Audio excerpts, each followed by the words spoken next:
Las mentiras no son buenas ni malas, simplemente son mentiras. Pérdida Total, la más reciente película del director mexicano Enrique Begné, gira en torno a esa idea y nos entrega una historia simple, interesante y sorprendente. Se trata de una tragicomedia con elementos del cine policíaco y de crimen organizado que entró en mi radar por un cartelón en una dulcería de Cinépolis un par de semanas antes de su estreno. La imagen me pareció interesante y apunté la película en mi agenda. No vi ni tráiler ni reseñas, sino únicamente la sinopsis que te ponen en la aplicación del cine. Claudio, un mentiroso de poca monta, quiere chocar su camioneta para cobrarle la pérdida total al seguro, pero su intento es un fracaso. Abandona la camioneta en medio del desierto y regresa a la Ciudad de México. Días después, la policía de Torreón lo busca para informarle que encontraron un cadáver en su camioneta. El muerto es hijo de El Rojo, jefe del Cártel del Norte. La pesadilla ha comenzado. Con una mezcla de ironía y humor negro, Pérdida Total narra la historia de un personaje de comedia atrapado en una tragedia. Un mexicano mentiroso, una tranza, narcos, policía. Ya había visto todo eso en Qué huevo Sofía y suena como una muy mala receta para una película mexicana, pero no lo trae Videocine, así que ya vamos de gane. El humor negro siempre me parece atractivo, así que decidí darle una oportunidad y vaya que valió la pena. Porque de inmediato esta película se desmarca de la basurita recurrente del cine nacional, en la que actores y directores de la escuela de Televisa juegan a hacer cine en comedias románticas o familiares sin chiste. Además, es producida por Terregal Films y distribuida por Mantícora Distribución. ¿Te suenan? A mí tampoco, y eso es muy relevante porque significa una cosa: cine independiente. El elenco de Pérdida Total está encabezado por Leonardo Ortiz Gris, a quien vimos en Güeros y Museo de Alonso Ruiz Palacios. Lo acompañan Héctor Cotzifakis, Jorge A. Jiménez, Alejandro Calva, Enrique Arriola, Ana Sofía Gatica y Tato Alexander. Y la cereza en el pastel es Joaquín Cosío. Y si sale este señorón, las probabilidades de que la película sea buena son altas. Tiene sus traspiés como todos en la vida, pero yo soy fan de su trabajo desde que lo vi en Matando Cabos, una de mis cintas favoritas del cine mexicano de este siglo. Dirigida por Alejandro Lozano, quien además coescribió el guionazo junto con Tony Dalton y Krzysztof Rasinski. En Pérdida Total, Joaquín Cosío aparece muy poco, pero se roba el show en cada escena. Me pasa algo similar con Silverio Palacios. Haga lo que haga, siempre me parece muy agradable verlo en una pantalla de cine. Este ensamble de actores brinda un trabajo sólido, lejos de las actuaciones plagadas de improvisaciones tontas y caricaturas que solemos ver en nuestro cine. O sea, esta es una comedia, pero porque el guión y la dirección así lo indican. Los personajes de esta película están muy bien escritos. Si tienes claro de dónde viene tu personaje y hacia dónde va, es más probable que entregues una interpretación sólida y elocuente. El capo de esta película no es ni este, sino este, que no requiere un vestuario exagerado ni utilería para dejarnos claro que se trata de un personaje que infunde respeto y miedo.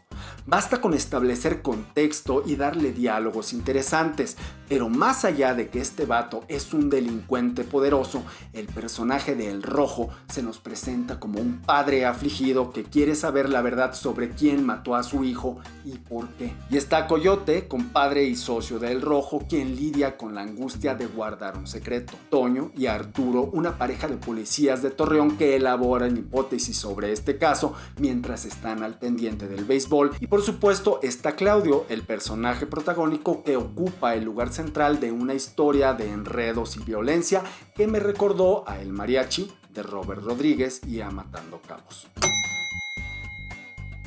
En el cine, el punto de vista es una herramienta que a menudo se deja de lado, pero que bien utilizada ayuda a construir historias interesantes e intrigantes. En Pérdida Total, el espectador va descubriendo información relevante para la historia a través de cada uno de los personajes principales.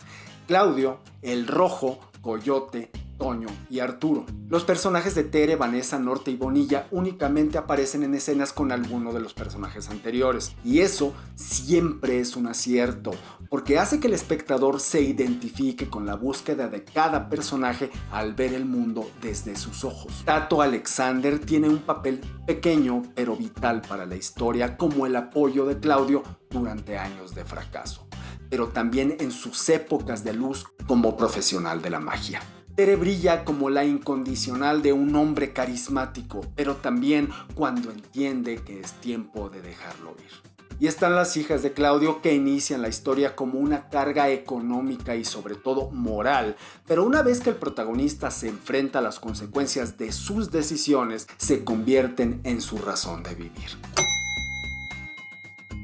Pérdida Total es la historia de un mentiroso en la que todos tienen razones de peso para mentir, porque en realidad la verdad es lo que menos importa si ésta no coincide con lo que cada personaje construye en su mente. En la fábula de Pedro y el Lobo, el protagonista se divierte mintiendo en su pueblo al gritar sobre la llegada de un lobo, pero un día esa amenaza se convierte en realidad y nadie le cree cuando dice la verdad. Claudio es un vendedor mentiroso, abusivo y tranza que destapa un hoyo para tapar otro. Lo conocemos estafando a la gente con tiempos compartidos inexistentes y computadoras de mala calidad, robándole sus juguetes a una de sus hijas para quedar bien con su novia Tere, enseñándole a mentir a su otra hija, queriendo revender una camioneta en el concesionario y finalmente intentando destruirla para cobrar un seguro. Y con todo eso no es una caricatura del tranza mexicano que hemos visto hasta el cansancio en comedias nacionales, sino un personaje hábil con las palabras que se esfuerza por quitarles la carga emocional a sus mentiras. Después de que su última tranza le sale mal y tiene que lidiar con las consecuencias de ser un estafador,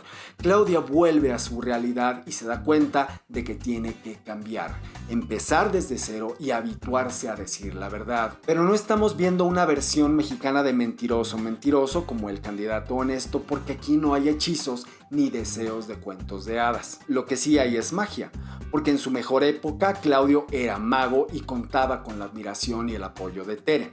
Engañaba a la gente, sí, pero para entretenerla, y eso lo elevaba como persona.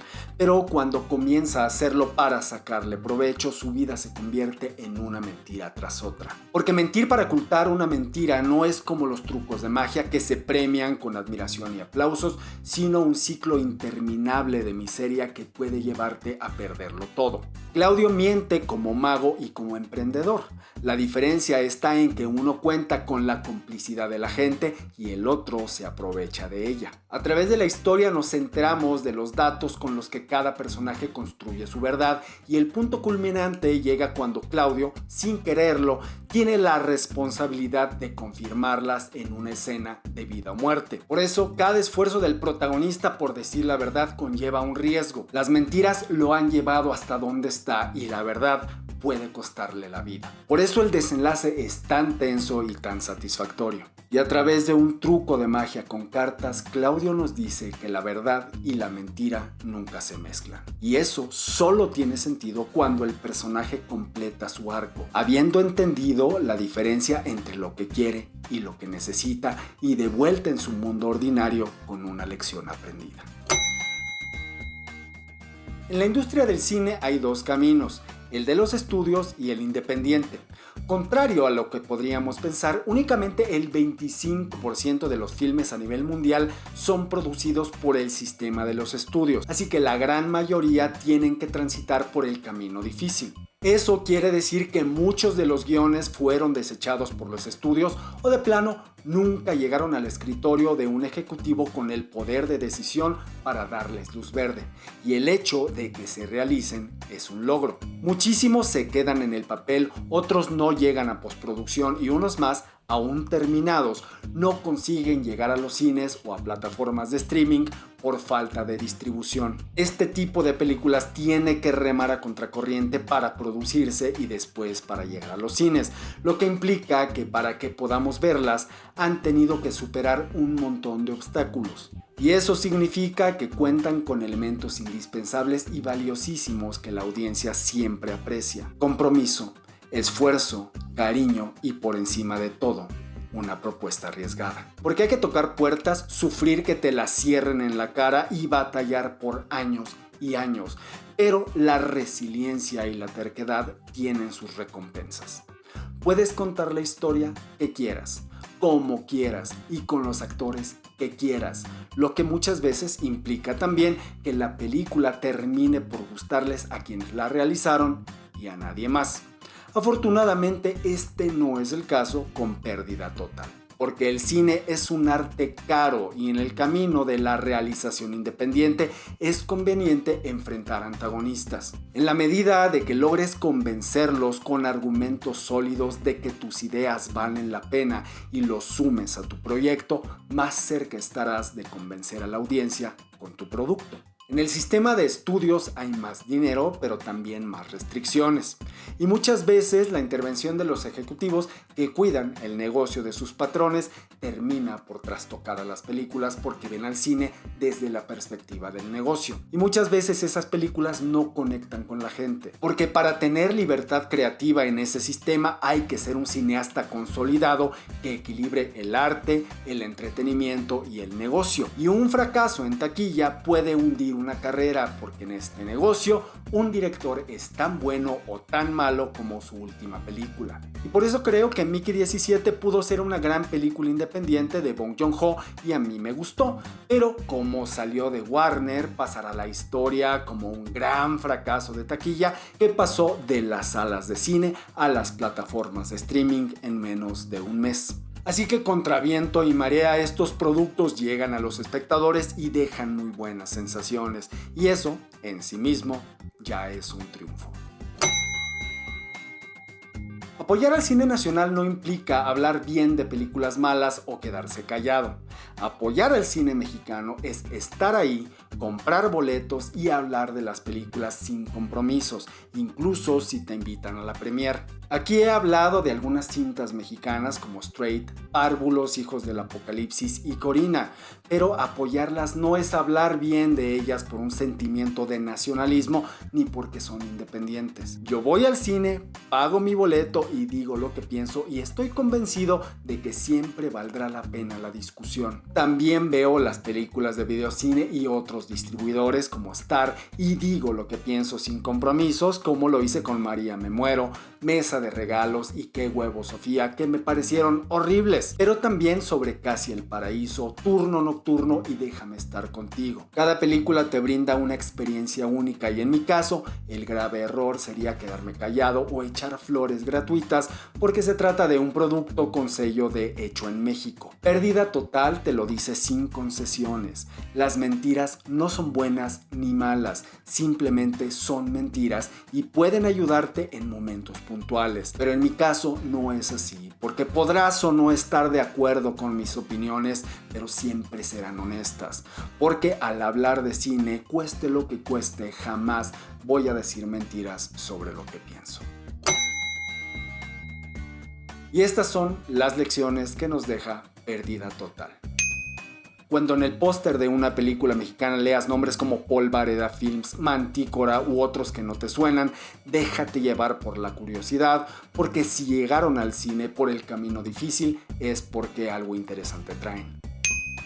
Si te gusta ir a los festivales de cine independiente está muy bien, pero yo prefiero que lleguen al cine comercial por dos razones.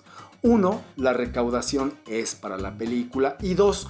Tuvieron que recorrer la milla y alguna distribuidora invirtió dinero de verdad para hacer negocio con esa película. Los nombres Ernesto Contreras, Alonso Ruiz Palacios, Diego Quemada Díaz, Sebastián Hoffman, Carlos Carrera, Fernanda Valadez, Alfonso Cuarón, Astrid Rondero, Lila Avilés, Úrsula Barba Hofner, Enrique Begné, Isaac Esban, Lucía Puenzo, Francisco Vargas, Celso García, Claudia Sainte-Lucé, María Novarro y Fernanda Frías de la Parra pueden sonarte o no, pero todos ellos han demostrado al menos una vez que en México puede hacerse cine independiente de calidad. Si descubres una película mexicana independiente en la cartelera, aprovecha la primera semana para verla en el cine. Si te gusta, recomiéndala porque probablemente no llegará a la segunda semana. Hacer cine independiente es difícil en todos lados, no solo en México, así que nunca vayas al cine con un afán solidario, sino con la esperanza de que verás una buena historia. Si una película mexicana no te gusta, dilo, y si te gusta, igual. El chiste es que sepas por qué fue así. México tiene un montón de locaciones interesantes para hacer cine lejos de la Condesa. Pérdida Total fue filmada en Torreón. La principal diferencia entre el cine independiente y el de los estudios en México es que el primero se hace porque se quiere y el segundo porque se puede. Existen las verdades malas y las mentiras buenas. Todo depende de quien te pregunte. Yo soy Checo. Hasta la próxima.